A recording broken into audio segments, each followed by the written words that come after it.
He really embodies the spirit of Soviet confrontation with the United States, using the United States as a scapegoat. Sanctions against a dictator can strengthen him again among his own people. He desires confrontation. In his first presidential speech, 2000, he said the greatest tragedy of the 20th century was the collapse of the Soviet Union.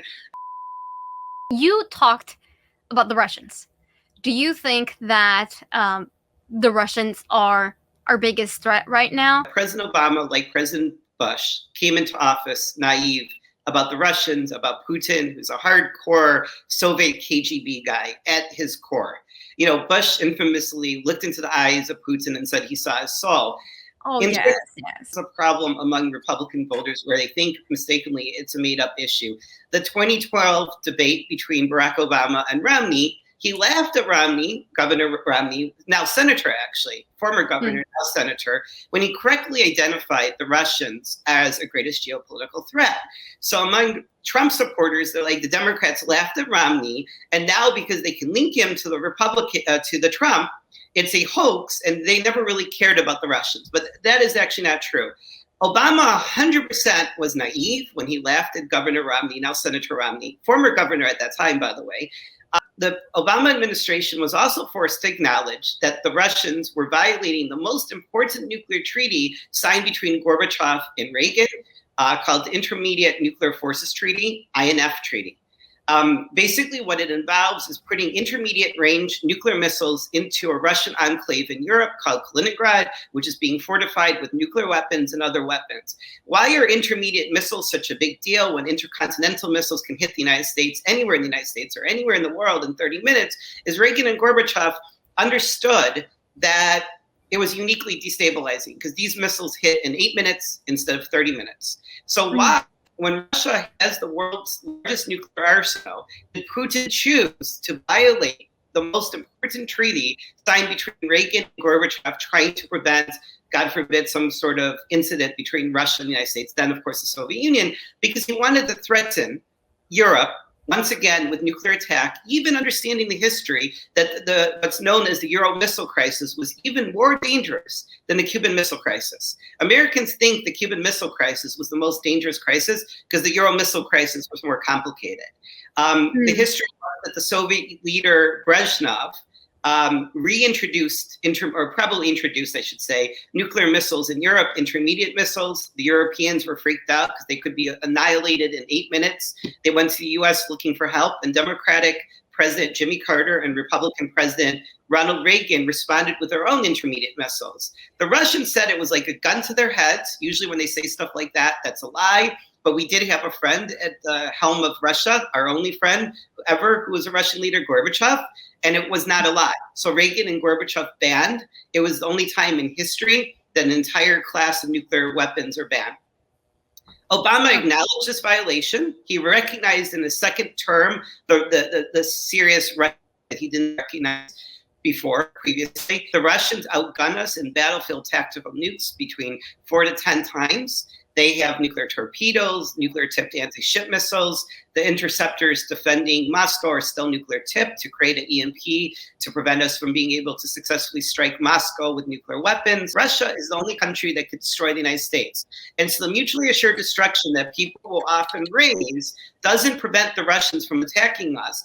It prevents us from credibly threatening massive retaliation, because if a limited war with Russia, even one including tactical nuclear weapons, escalates out of control into a total nuclear war, we could within hours lose 200 million Americans. So if we threaten Russia, even after serious battles with massive retaliations, the Russians led by leaders like Putin can say BS. It's not credible. To a large extent, because the threat is to America's existence. And the only country in the world that threatens our existence is Russia. The problem with us pulling out of the INF Treaty is nobody's going to let us put nuclear-tipped missiles back on their territory. So we can't even take advantage of it. Our Army loves it because it allows them to bring back developed missiles that replace our Air Force and Navy, and they can rely more on their own missiles rather than our Navy and Air Force. But together as a country, we don't need that. It doesn't help us. So a lot of Russian military strategy is deception and misinformation, fake news, and psychological warfare.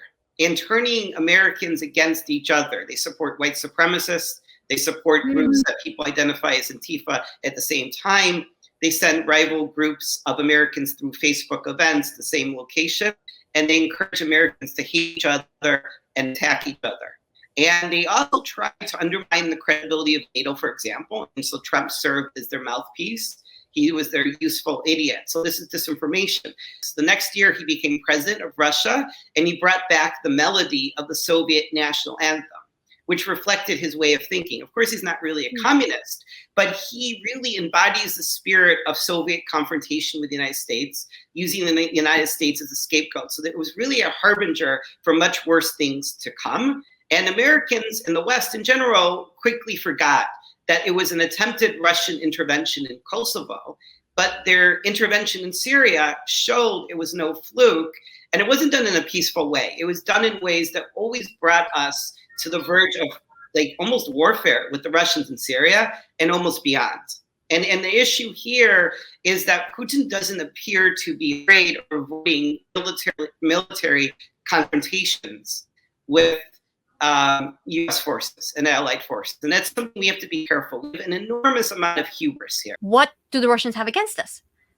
What motivates them then? Well,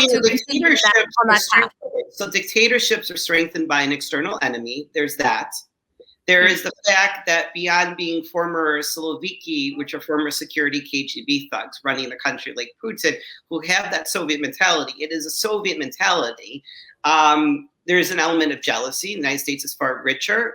Russian economy is about the size of Mexico, but the Russians have aspirations to remain a superpower.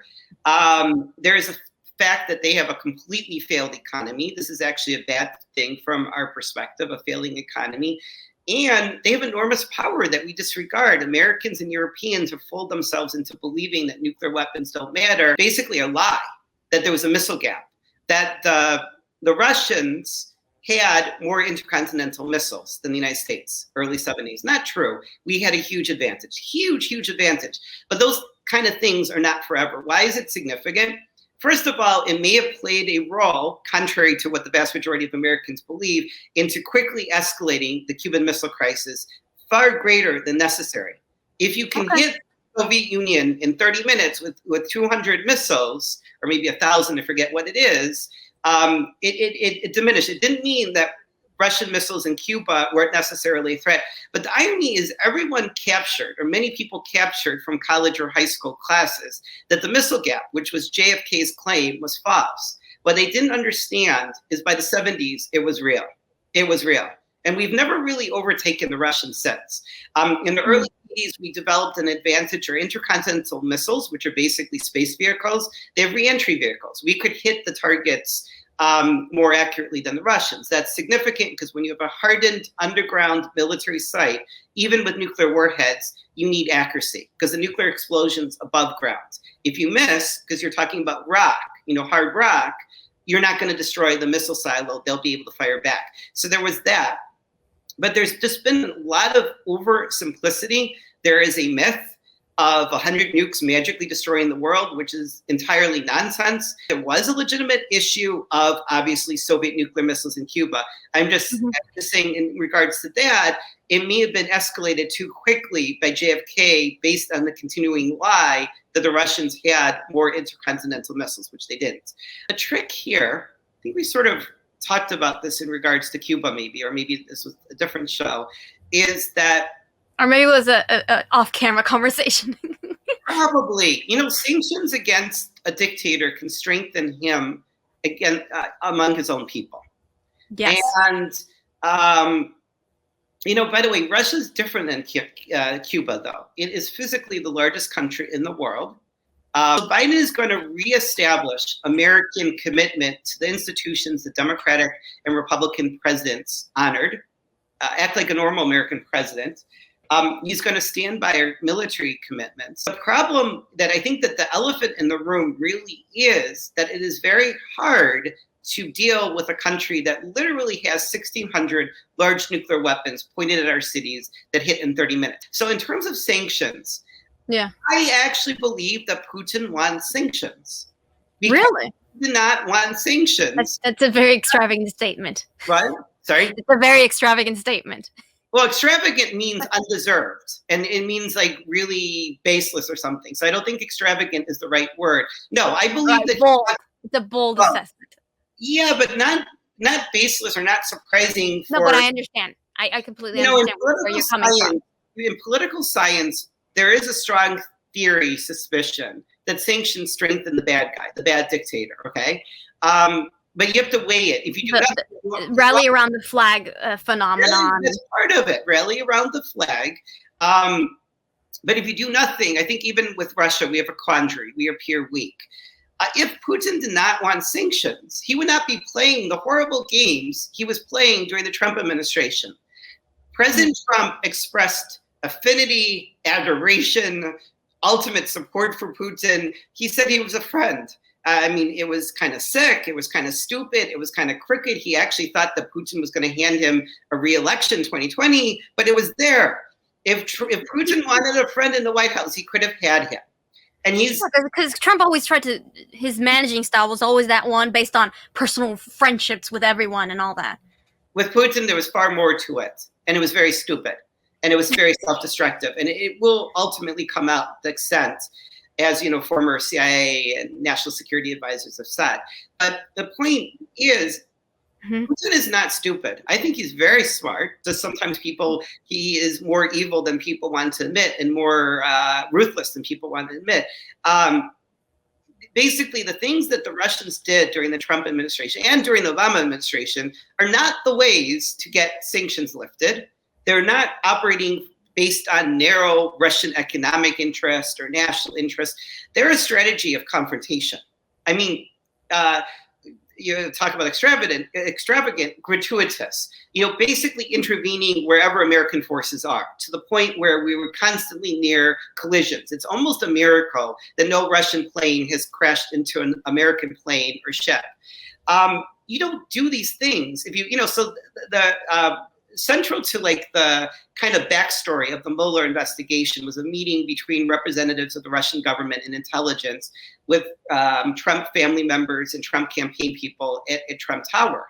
And it is usually understood that they were negotiating to have Russian sanctions lifted. But they're just easier ways. You just don't throw salt in our wounds or spit in our eyes constantly. This is what Putin is doing in Syria, supporting the Syrian dictator and murdering children with nerve gas. The Russians really had their fingerprints on it. Things that don't have to do with, yes, they have a military base and in Syria potentially have some limited military value, but they're actually going out of their way to cause confrontation with the United States. They're actually triggering confrontations. Poisoning people in England, constantly if his goal was peace and no sanctions, don't have constant military rehearsals of invading and even nuking American allies in Europe. Now that you're talking about all the tactics that Putin might be employing to essentially stay in power, do you think the Russians had anything to do with the supposed sonic attacks on the U.S. and Canadian diplomatic personnel in the Cuban embassy? Yes, and they also... American embassy in Havana. But it also occurred in China as well. How so? We had, I believe, diplomats who had suffered similar injuries. Similar symptoms? In China, yes. I think it was China and Cuba. And it wasn't necessarily sonic. Scientists have been going back and forth between sonic, microwave, or saying that both could not have possibly created it. It's just a weird coincidence. I suspect it was an attack. And if it was an attack, it probably was Russian. I think that many people do, actually. But why would the Russians do that again? Well, the Washington Post a few years ago actually reported that Russian diplomats were breaking into American diplomats' apartments in Western Europe and basically pooping on their carpet. Oh Lord, that's so graphic.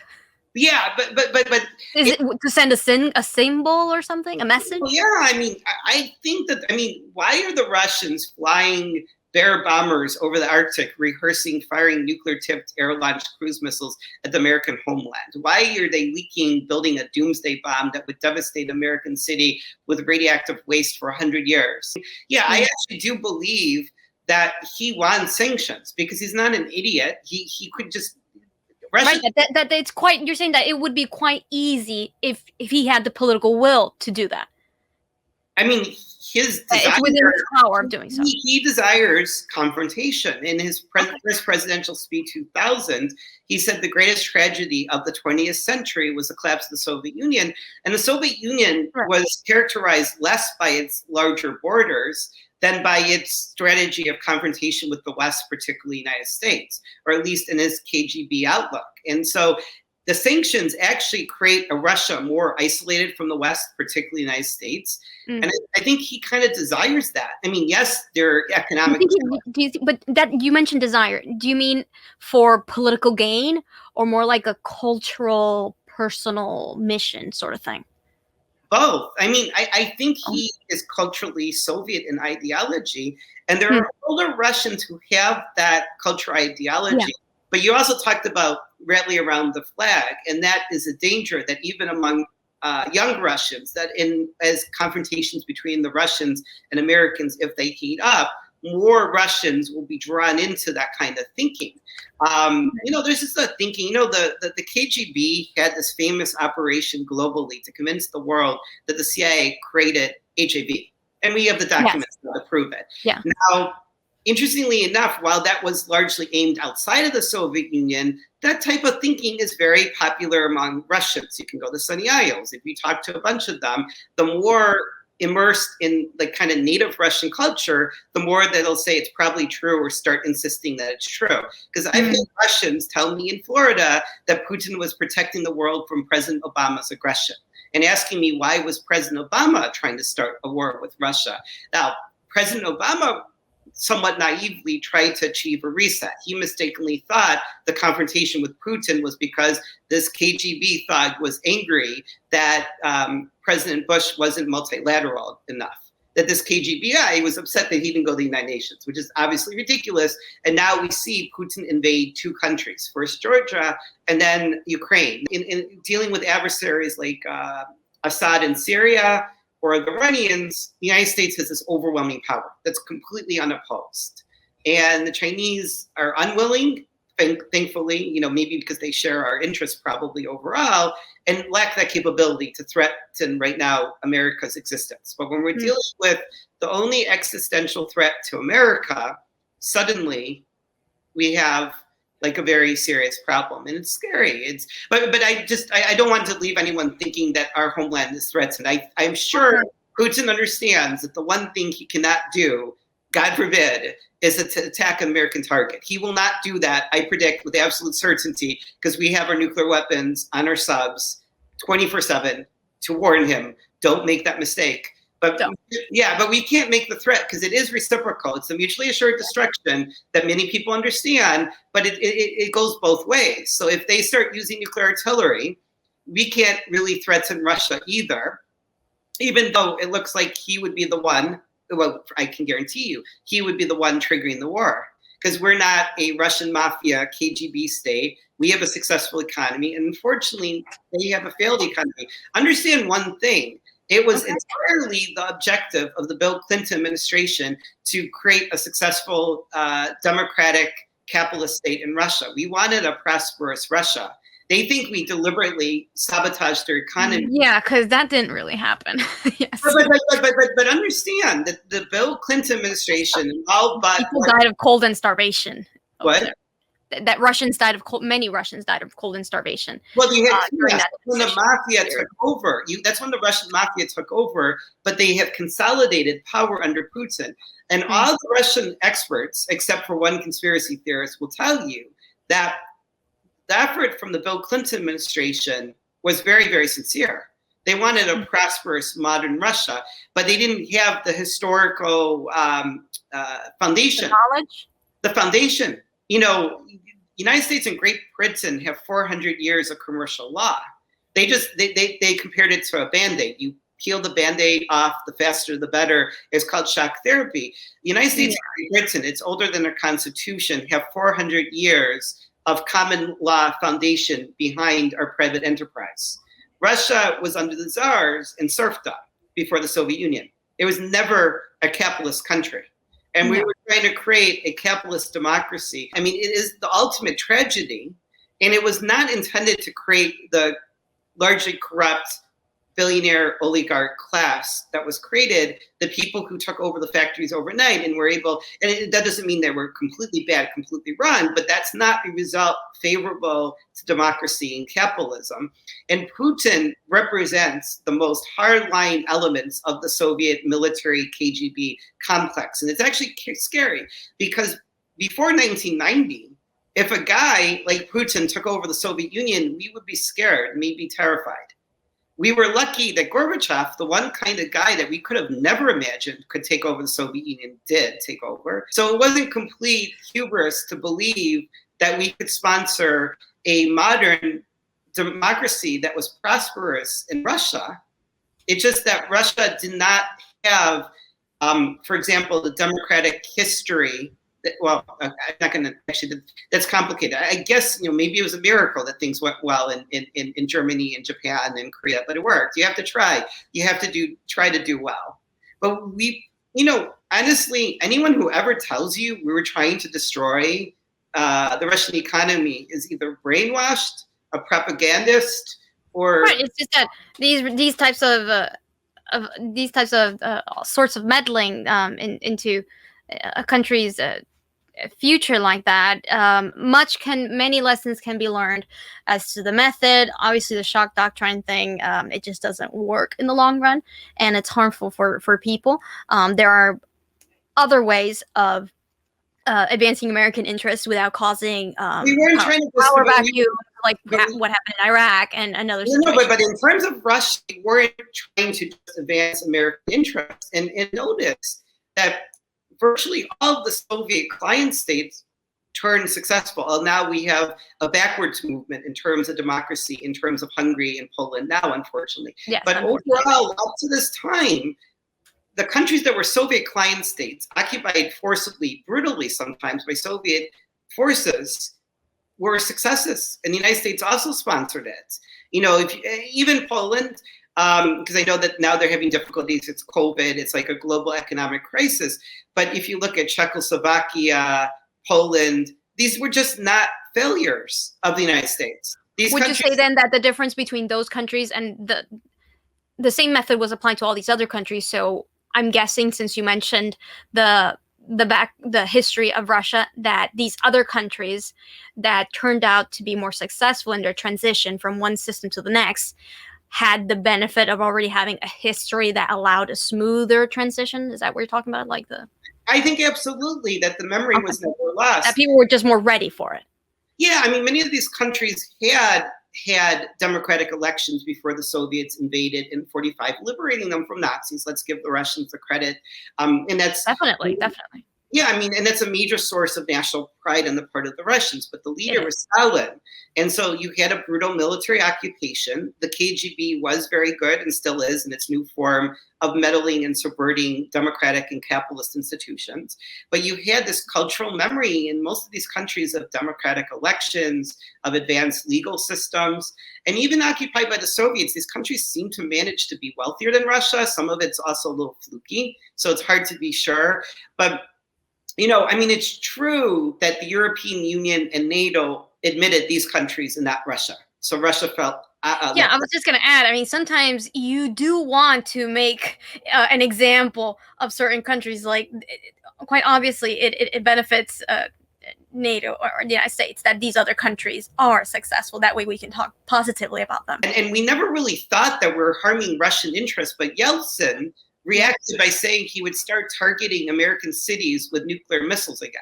And that was Yeltsin, who we thought was our friend, who we supported. Yes, a great ally. Gorbachev was still the leader of the Soviet Union. We started to, I think we picked the wrong horse, but he started to threaten, he was corrupt, he was an alcoholic, and he put Putin in power, but he started to threaten us. But, why do you think this is, I mean, we're just dragging this on, but why do you think Yeltsin picked Putin? What was it about Putin's character, personal history? I've always been a little bit baffled as to why. Was it? Do you think maybe it was like some sort of repentant from his Russian side that Putin would be the right man to bring back that Russian pride? Or do you have any personal theory on that? That's a great question. A great question that is very important to ask. Very interesting, great question. So one to just add really quickly, one thing to consider, remember that Yugoslavia was never a Soviet client state. Their army was built to stop a Soviet Warsaw Pact invasion of Yugoslavia. So it was not intuitively obvious to us before intervening to stop the massacre of Muslims in Kosovo by Serbs that Russia would identify. Just that Putin was manipulating. Putin, by the way, I think it's important to say, when he was prime minister, I forget whether, I think he might have been Yeltsin's third prime minister, it appears that Putin bombed apartment buildings in Moscow to blame it on Chechens. So Putin seemed angry in Russian television that Russians died because of bombings in Moscow. But, this is the one conspiracy theory that appears to be true. He appeared to have bombed apartment buildings. So he's enraged on TV claiming Chechen terrorists did it. And he was going to find them even in the latrines. Are you referring to that little press conference that he gave? Yes, he seemed, he was like enraged. He was going to go all out and do the impossible. They're animals. But the animals were led by Putin.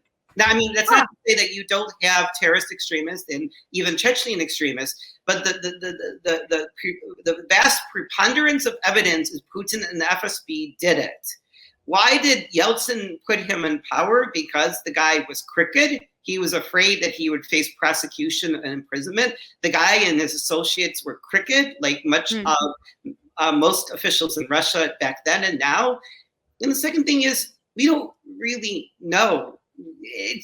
At that point, I mean, the bizarre thing is you really can't eliminate the possibility that he felt like by the time Putin had become prime minister, that if he had not been in president, he might die or his family might die. We really don't know. Is Putin that? I mean, Putin has shown, does he have loyalty to people? He's managed to maintain some friendships over the decades. But if you were president of Russia or I were president, and we had family members that we loved and we cared for, and we made the mistake, or we found ourselves in the situation that we had put Putin in as prime minister, and he had retained most of his KGB connections, and he'd grown. His KGB connections had grown since the collapse of the Soviet Union for Putin. Would it have been good for Yeltsin's family to not put, when Putin was appointed as prime minister, since other prime ministers seemed to not have any significance, nobody took it seriously. That was a mistake. But we don't know. I'm being very speculative. But within the realm of possibilities is that that Yeltsin was personally threatened. The common assumption, the conventional explanation, most popular, which is very, very possible, true, or if not actually likely, is simply that Putin chose a guy who promised not to prosecute him.